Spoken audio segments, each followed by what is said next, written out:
semua.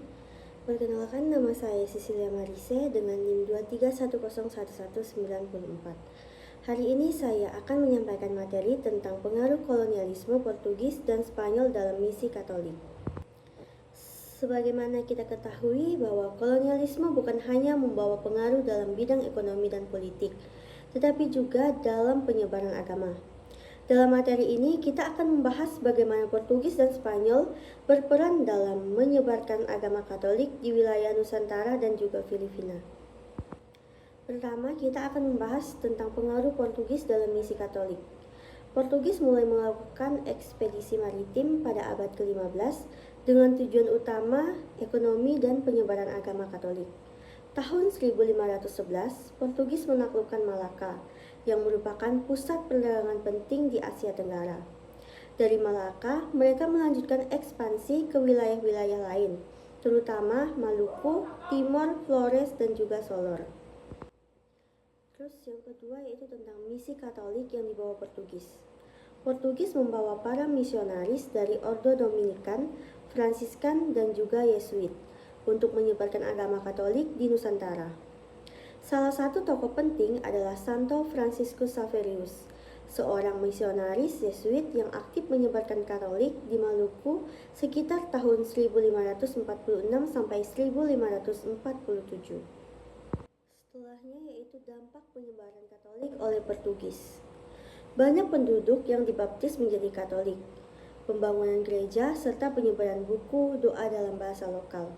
Meskipun Belanda kemudian mengambil alih Nusantara dan menyebarkan ajaran Protestan, beberapa komunitas Katolik tetap bertahan, terutama di Flores, Timor, dan juga Maluku. Pengaruh Spanyol dalam misi Katolik. Spanyol juga memiliki misi untuk menyebarkan agama Katolik, terutama setelah perjanjian Tordesillas pada tahun 1494 yang membagi dunia menjadi wilayah jajahan Portugis dan juga Spanyol. Pengaruh Spanyol di Nusantara tidak sebesar Portugis karena mereka lebih banyak bersaing dengan Portugis dan Belanda. Salah satu daerah yang sempat dipengaruhi Spanyol adalah Maluku Utara atau Tidore. Spanyol lebih berhasil dalam penyebaran Katolik di Filipina yang mereka kuasai sejak tahun 1565. Hingga saat ini, Filipina tetap menjadi negara dengan mayoritas penduduk beragama Katolik di Asia. Kesimpulan dari semua materi yaitu Portugis lebih berpengaruh di Indonesia, terutama di Maluku, Flores, dan Timor, dengan misionaris seperti Santo Franciscus Xaverius. Spanyol lebih dominan dalam penyebaran Katolik di Filipina, yang hingga saat kini masih menjadi negara dengan penduduk mayoritas Katolik. Meskipun Belanda kemudian mengambil alih Nusantara dan menyebarkan Protestan, warisan Katolik dari Portugis tetap bertahan di beberapa wilayah hingga saat ini. Demikian materi yang dapat saya sampaikan mengenai pengaruh kolonialisme Portugis dan Spanyol dalam misi Katolik.